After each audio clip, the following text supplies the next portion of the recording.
Hello everyone, welcome to Sleepy Classes IAS. I am Sonpriya, your history faculty. History NCERT series में आज हम discuss करेंगे class 6 के social science text book exploring society India and beyond के chapter 5 को, which is titled India that is Bharat. इस book में chapters 4, 5 and 6 ये जुड़े हुए हैं एंशिएंट हिस्ट्री से. हमने अपने लास्ट लेक्चर में चैप्टर 4 को डिस्कस किया था. आज हम चैप्टर 5 को डिस्कस करेंगे एंड नेक्स्ट लेक्चर होगा चैप्टर 6. अगर आपने चैप्टर 4 को मिस किया है एंड आप यूपीएससी प्रिपरेशन जर्नी में एक बिगिनर हैं जिसने हिस्ट्री को अभी शुरू नहीं किया है या शुरू किया है, बहुत ज़्यादा अंडरस्टैंडिंग नहीं है, बहुत ज़्यादा इंटरेस्ट नहीं है, तो आपको इस प्लेलिस्ट को चेक करना चाहिए, इस लेक्चर को जाकर के वहाँ पर देखना चाहिए. आज के लेक्चर के डिस्क्रिप्शन में भी हम इस लेक्चर के लिंक को डाल देंगे. आप बस वहाँ पर क्लिक करके इस लेक्चर को देख लीजिएगा और इससे आपकी जो अंडरस्टैंडिंग है सब्जेक्ट को लेकर के वो बेहतर होगी. आप फंडामेंटल्स को स्ट्रॉन्ग कर पाएंगे, कंसेप्चुअल क्लैरिटी जो है उसको बिल्ड कर पाएंगे. इंडिया भारत, अगर आज ये कोई मेंशन करता है तो इमीडिएटली हमारे दिमाग में क्लिक करता है India the political state with well defined boundaries, people and the states. लेकिन आप देखेंगे कि India which is basically an ancient civilisation, it has multiple names. India, Bharat, Bharatvarsh, Jambudvipa या फिर हिंदुस्तान. और आप देखेंगे इन सभी नाम का जो ओरिजिन है वो हुआ है इंडिया की यूनिक ज्योग्राफी से. इंडिया के कई सारे जो नाम हैं वे आते हैं सिंधु नदी से, इंडस रिवर से. So much before polity it was geography which defined India.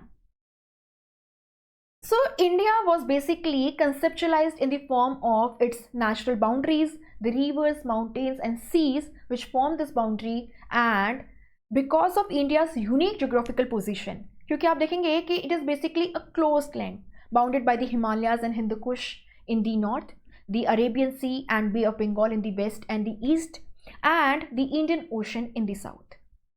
आप देखेंगे यहाँ पे passes या माउंटेन्स में जो दर्रे हैं, they were the only medium of communication as far as the people of India were concerned and their neighbours were concerned. लेकिन इसका मतलब ये नहीं है कि हमारा आसपास की दुनिया से कोई कनेक्शन नहीं था एंशिएंट टाइम्स में. आप देखोगे लोग जो हैं यहाँ पे ट्रेवलर्स, ट्रेडर्स, मर्चेंट्स आते रहे या स्पिरिचुअल पर्पस से, कल्चरल पर्पस से, और हमारे यहाँ से भी लोग जो हैं वे बाहर जाते रहे बहुत, है ना, अर्ली पीरियड में भी. एंड इससे कल्चरल एक्सचेंज का प्रोसेस शुरू हुआ और आप देखेंगे कि many people came to India as invaders. For example आप देखोगे शुरुआत में पर्शियंस, उसके बाद Greeks and then later on हम देखेंगे Indo Greeks, the Sakas, Parthians, Kushanas and the Huns, and later on आप देखेंगे the Arabian invaders, and they all gradually settle down in India, became an integral part of it. The process of cultural exchange was ongoing and it resulted in cultural syncretism in case of India. A unique culture developed because of the unique geography and the cultural exchange process. And though हमारे यहाँ पे बहुत diversity है, there is an underlying cultural unity. So for a long period of time in history, India और Bharat was basically understood in terms of its geography, its natural boundaries, the cultural and the spiritual unity, finding its people. और India के ये जो पुराने नाम हैं जो कि बेसिकली ज्योग्राफी से डिराइव्ड हैं, इनमें से कई सारे नाम सिंधु नदी से डिराइव्ड हैं. आप देखेंगे इनका मेंशन हमें मिलता है हमारी एंशिएंट टेक्स्ट में, जैसे कि the Rigveda, the earliest of the 4 Vedas, the other being Samaveda, Yajurveda and the Atharvaveda. हमें महाभारत में, रामायण में जो इतिहास है उनमें इनका मेंशन मिलता है, पुराणास में इनका मेंशन मिलता है. इसके अलावा इंस्क्रिप्शंस में, for example the Ashokan inscriptions, या फिर आप देखोगे कि जो फॉरेन ट्रैवलर्स हैं उनके अकाउंट में, या यहाँ पे जो फॉरेन इन्वेडर्स आते रहे, फॉरेन ट्रैवलर्स आते रहे, द ग्रीक्स, द पर्शियंस, इनके द्वारा भी भारत का नामकरण किया गया. सो आज हम देखेंगे इंडिया के नामकरण की कहानी को, the story behind the origin of various names of India that is Bharat as the constitution defines it. किस तरीके से इसका नाम भारतवर्ष पड़ा, जम्बू द्वीप पड़ा, किस तरीके से इसका नाम हिंदुस्तान पड़ा, इंडिया पड़ा, भारत या भारतम. स्टार्ट करते हैं. So the very first name with respect to India that we find in the ancient text is Sapta Sindh, and this name is mentioned in the Rigveda. So आप यहाँ पे देखेंगे कि वैदिक पीरियड जो है उसे हम मेंशन करते हैं as the period between 1500 BCE to 500 BCE as far as the Indian history is concerned. कल की क्लास में हमने टाइम स्केल को देखा था एंड आपको पता है BCE CE this particular time scale is based on the Gregorian calendar and this calendar starts from the birth of Jesus Christ, है ना. The birth year of Jesus Christ is taken as 1 CE. So this is the वैदिक period and Vedic period में भी आप देखेंगे the period between 1500 BCE to 1000 BCE is regarded as the Rigvedic period or the early Vedic period, and the later part between 1000 BCE to 500 BCE is known as the later Vedic period. Later Vedic period.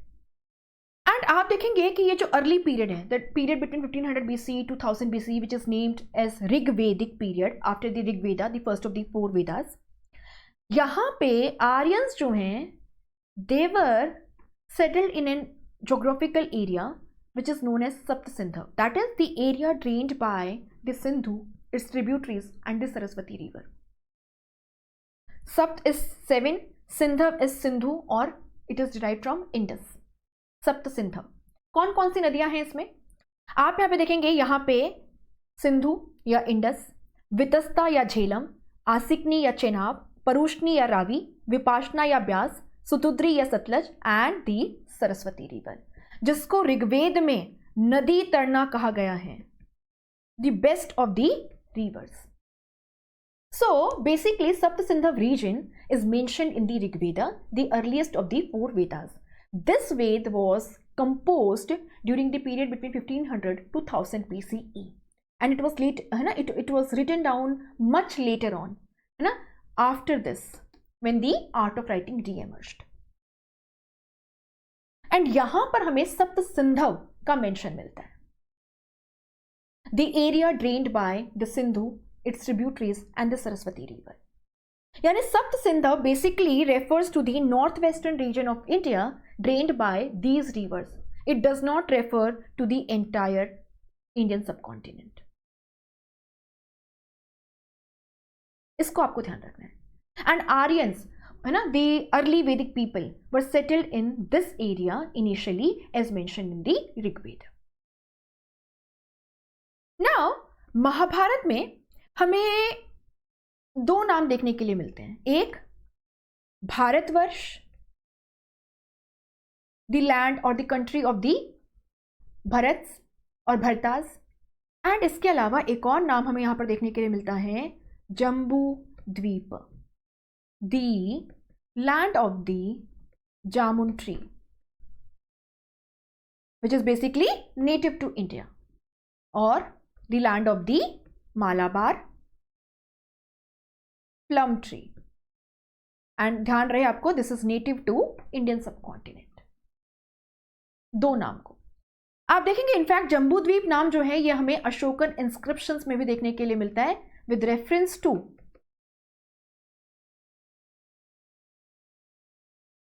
India. तो सब spelling ठीक करो, inscription, okay, with reference to India. And आप देखेंगे कि this constituted of the entire area which was under the control of Ashoka the Maurya ruler, and it consisted of almost entire Indian subcontinent including parts of present day Afghanistan, Pakistan and Bangladesh except for the deep south area. The entire area, है ना, this entire area was known as the Jambu Dweep. This entire area. और महाभारत में भारतवर्ष की अगर हम बात करें तो आप देखेंगे इसमें कई सारे एरियाज को मेंशन किया गया है, जैसे कश्मीर विच बेसिकली रफली, है ना, coincides with present day Kashmir, Kurukshetra, है ना, comprising parts of present day Haryana, Vanga parts of Bengal, Pragjyotisha रफली today's Assam, Kutch today's Kutch area of Gujarat, Kerala more और लेस टुडेज केरला. इसका मतलब क्या है, the people even during the Mahabharata period, the वैदिक period, were aware of the full geography of the Indian subcontinent. Bharatvarsh ये नाम कहाँ से आता है इसको देखते हैं। तो जैसे मैंने आपसे कहा, Bharatvarsh basically means the country of the Bharatas और द भरतास। अब ये भरत कौन थे? आप देखेंगे भरत करके एक ट्राइब हमें देखने के लिए मिलती है ऋग्वेद में। सो ऋग्वेद में जो काफी सारी आर्यन ट्राइब्स हैं उनमें से एक ट्राइब थी भरत ट्राइब। अब भरत ट्राइब के एक राजा हुए सुदास। इनके एडवाइजर राजगुरु हुआ करते थे विश्वामित्र। इन्होंने क्या किया, विश्वामित्र को रिप्लेस कर दिया ऋषि वशिष्ठ से।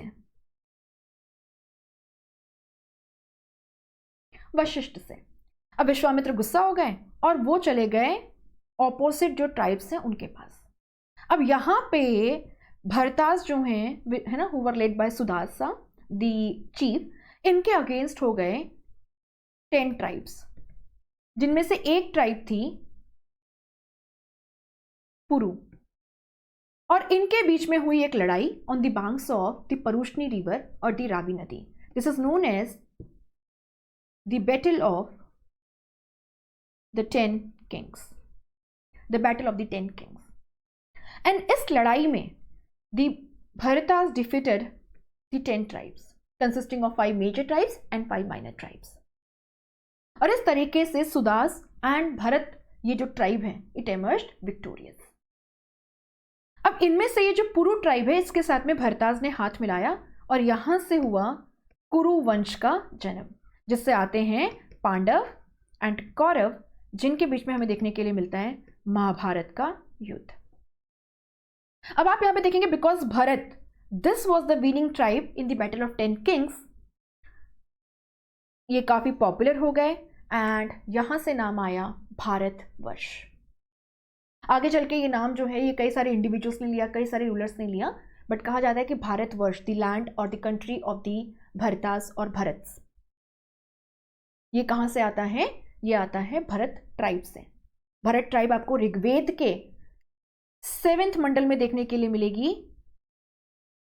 7th पार्ट में आउट ऑफ द 10 पार्ट्स, जहां पे बैटल ऑफ 10 किंग्स मेंशन्ड है and they were the winning tribe. And obviously इसी के पीछे भारतवर्ष का नाम रखा गया, तो इसको आपको ध्यान रखना है। जम्बू द्वीप की जो कहानी है वो मैंने आपको बताई। आप देखेंगे महाभारत में जम्बू द्वीप मेंशन्ड है और इसी के साथ साथ में अशोकन इंस्क्रिप्शंस में भी अशोका जो हैं वे उस एंटायर एरिया को रेफर करने के लिए जो मौर्यंस के कंट्रोल में था उनके समय, विच आई कैन रफली draw as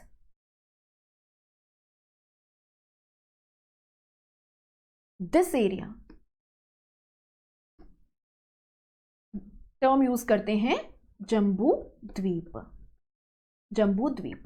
so it comprised of parts of present day India and obviously Bangladesh, Pakistan and parts of Afghanistan, and कहा जाता है कि likely parts of Nepal and Bhutan too. Now Vishnu Purana which is one of the 18 Puranas, यहां पे भारत को define किया गया है ज्योग्राफिकल टर्म्स में। लिखा है the country that lies to the north of the ocean and south of the snowy mountains is known as Bharat. So Bharat के ज्योग्राफिकल एक्सटेंट को यहां पे डिफाइन किया गया है, भारत को यहां पे ज्योग्राफिकल टर्म्स में डिफाइन किया गया है। What is Bharat? ये तो कहानी हुई कि how the term Bharatvarsh, Bharat were coined और जम्बूद्वीप केम इनटू एक्सिस्टेंस। अब आप यहां पे देखेंगे कि हमारे कॉन्स्टिट्यूशन में इसमें से इंडिया, भारत इन नाम को रिकॉग्नाइज किया गया है। अंग्रेजी में आर्टिकल 1 जो है हमारे कॉन्स्टिट्यूशन का वो लिखता है India that is Bharat shall be union of states. Hindi में से क्या लिखा गया है? कहा गया है कि भारत अर्थात इंडिया। आप देखेंगे साउथ इंडिया में भारतम ये शब्द भी यूज होता है। सो भारत, भारतम, भारतवर्ष, जम्बूद्वीप, इनके बारे में तो हमने जाना। ये इंडिया नाम कैसे आया, हिंदुस्तान नाम कैसे पड़ा, इसके बारे में थोड़ा सा जानते हैं। और यहां पर आएगा how the foreigners named India, ये सब टाइटल।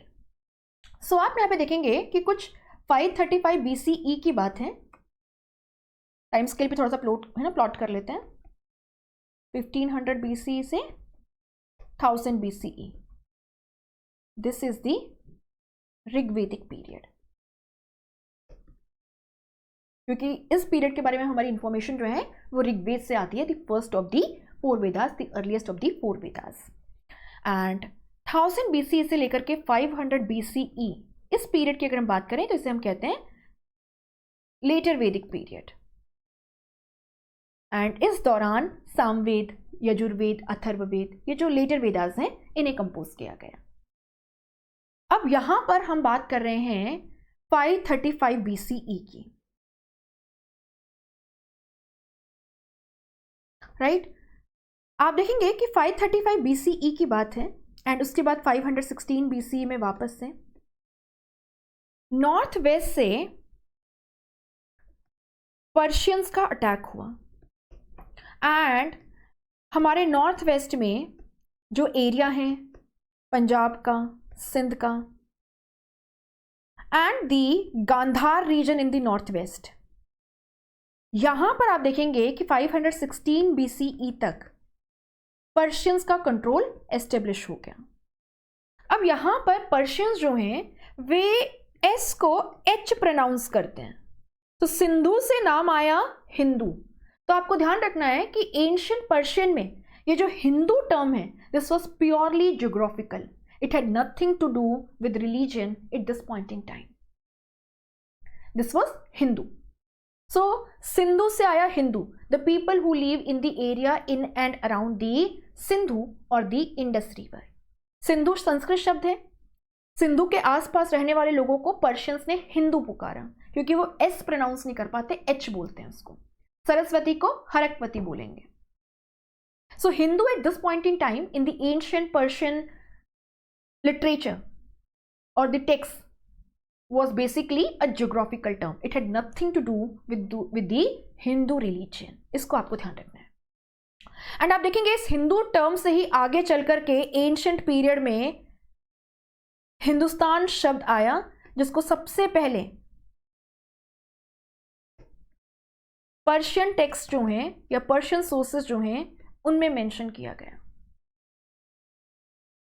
एंशिएंट पीरियड में। कई बार हमें लगता है हिंदुस्तान शब्द जो है ये मिडीवल पीरियड में आया, बट आपको ध्यान रखना है कि हिंदुस्तान शब्द जो है वो हिंदू से आया है। तो सिंधु से हिंदू आया, हिंदू से हिंदुस्तान आया, the land of the Hindus, and the entire area beyond the Hindu Kush was known as Hindustan in the ancient Persian text और the sources.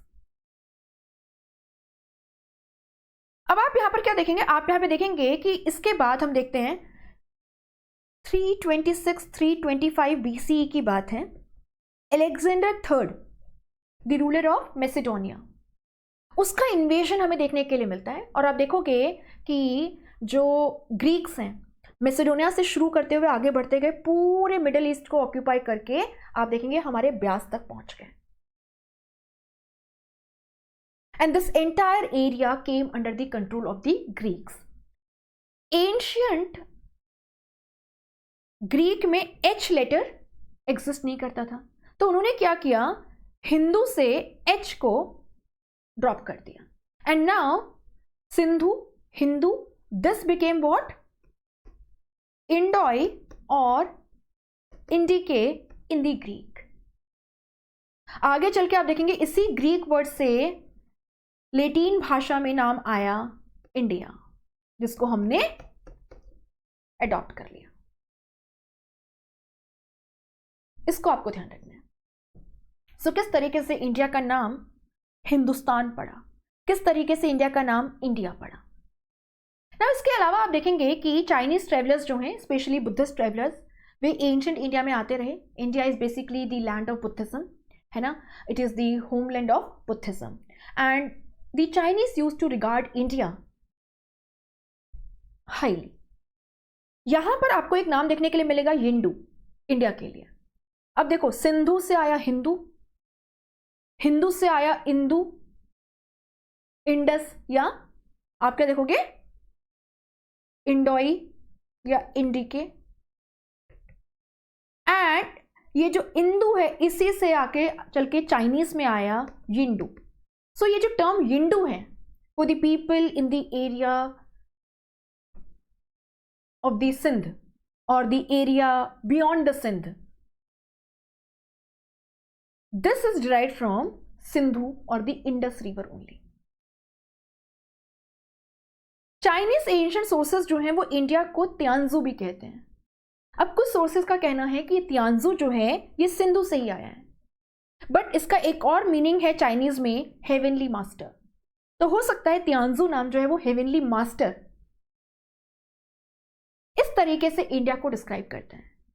And this basically reflects the Chinese respect for India, the land of Buddha, Delhi है ना, homeland of Buddhism.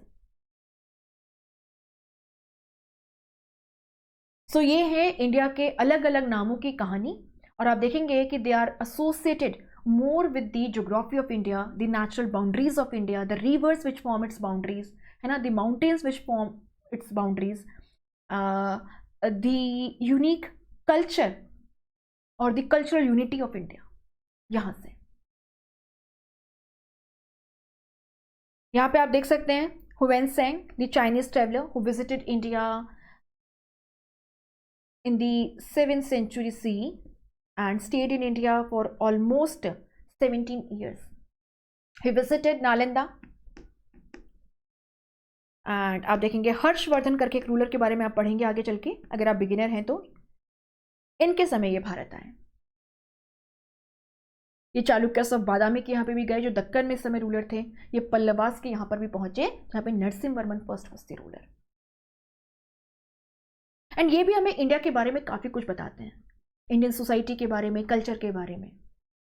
Chinese sources में हमें India के लिए नाम मिलता है यिंडू या तियानजू, आपको इसको ध्यान रखना है, ठीक है, यिंडू या तियानजू। बाकी ये जो पूरी कहानी है ना, किस तरीके से भारतवर्ष नाम आया, भारत आया, जम्बू द्वीप आया, हिंदुस्तान आया, इंडिया आया, यिंडू या तियानजू, इसको हमने अच्छे से ट्रेस कर लिया है। And this highlights the glorious past of India, है ना, किस तरीके से India is one of the earliest of the ancient civilisations, the cradle of the civilisation. तो Sapta Sindhava, Bharatvarsh, Jambudvipa, Bharat and the other names. तो सिंधु से ही आया इंदु या इंडस, एंड यहां से आप क्या देखेंगे आगे चल करके आपको देखने के लिए मिलेगा, सिंधु से पहले हिंदू, हिंदू से इंडू या इंडोई, इंडिके, इंडिया, इसको आपको ध्यान रखना है। ये हिंदू से हिंद एंड यहां से आया Hindustan, the people of the Hindu land, the area beyond the Hindu Kush mountains. बाकी इस लेक्चर में इतना ही है, इस चैप्टर में इतनी ही इंफॉर्मेशन प्रोवाइड की गई है, आप अच्छे से यहाँ पे इसको कवर कर सकते हैं। So we have discuss these things, है ना। India is an ancient land and was called by many names both by the natives as well as the visitors. किस तरीके से इसको जम्बू द्वीप, भारत, भारतवर्ष की तरह आइडेंटिफाई किया गया। फॉरेनर्स जो है उन्होंने किस तरीके से इंडिया को अलग अलग नाम दिए, and these names are derived from Sindhu which forms the geographical boundary of the Indian subcontinent. तो this is all from my side. कल के लेक्चर में हम डिस्कस करेंगे the beginnings of the Indian civilisation. अगर आपको लेक्चर पसंद आया हो तो आप इसको लाइक कर सकते हैं, अपने दोस्तों के साथ शेयर कर सकते हैं, कोई भी डाउट है तो भी उसे आप मेंशन कर सकते हैं।